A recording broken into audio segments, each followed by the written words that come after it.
ନାଇଁ ନାଇଁ ଘିଅ ଅଧିକା ନାଇଁ ଘିଅ ଯେତିକି ଦିଆହେବା କଥା ଦିଆହେଇଥିଲା ମନ୍ଦିର ଭିତରେ ଥୁଆ ହେଲା ସିଏ ପୂଜା ପଣ୍ଡା ତାକୁ ପୂଜା କଲେ ଆଳତି ହେଲା ବେଢା ବେଢା ବୁଲିଲା ତାକୁ ଦିଆହେଲା ସେ ନିଜେ ନେଇକିରି ଗଲା ଗଲାବେଳେ ଦେଖା ହେଇଛି ମଶାଲଟେ ଯେତିକି ଲମ୍ବା ସେତିକି ହେଇଛି ମଶାଲରେ ଘିଅ ଅଧିକା ହେଇଗଲେ ଗୋଟାଏ ଯାକି ସବୁ ଜଳିବ ଦୂର ଦୂର ହେଇକିରି କିନ୍ତୁ ଉପରୁ 4 ଆଙ୍ଗୁଳି ଜଳୁଛି ତଳ ତକ ସେମିତି ଅଛି ଧରିକିରି ସେ ଉପରକୁ ଗଲା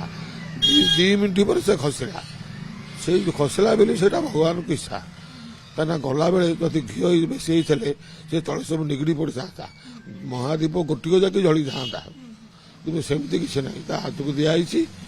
ଆଉ ଉପରୁ 4 ଆଙ୍ଗୁଳି ଜଳୁଛି ବାକି ସବୁତକ ସେମିତିକା ଅଛି ତେଣୁ ସେ କ'ଣ ହେଲା ତା ଉପରେ ପହିଲା ସେ କ'ଣ କରିଛି କ'ଣ ନାହିଁ ସିଏ ଜାଣିଥିବ ସେଇଟା ହେଲା ଭଗବାନଙ୍କ ହାତ କଥା ସେଇଟା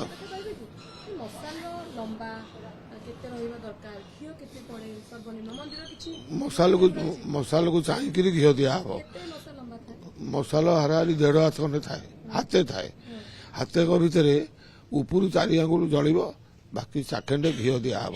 ତଳ ତକ ଶୁଖିଲା ଥବ ସେ ଧରିଲେ ସେ ସେଇଆକୁ ଧରିକିରି ଯାଏ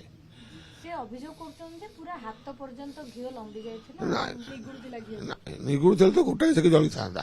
ଭିତରେ ପୂଜା ପଣ୍ଡା ଆଳତି କଲେ ସେ ବେଢା ବୁଲିଲା କିଛି ନାହିଁ ଅଧିକା ଘିଅ ହେଇଥିଲେ ତ ଗୋଟାଏ ସେକି ଜଳିଥାନ୍ତା ଯେତେ ଟାଇମ୍ ତାକୁ ଲାଗିଲା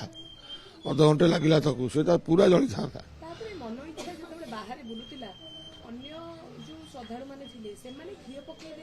ନାଇଁ ନାଇଁ ବାହାର ଘିଅ ପଡେନି ତା ଦେହରେ ଗୋଟେ ମଶାଲାରେ ଅଧା ପର୍ଯ୍ୟନ୍ତ ଘିଅ ଦିଆହବ ବାକି ତଳୁ ଚାଖେଣ୍ଡେ ଖଣ୍ଡେ 2 ଚାଖେଣ୍ଡେ ଖଣ୍ଡେ ଖାଲି ଥବ ନାଇଁ ନାଇଁ ନାଇଁ ଏ ଦୁର୍ଘଟଣା ସେ କ'ଣ କରିଥିବ ସେ ଭଗବାନଙ୍କ ଇଚ୍ଛା କଥା ଏମିତି କେବେ ହେଇନି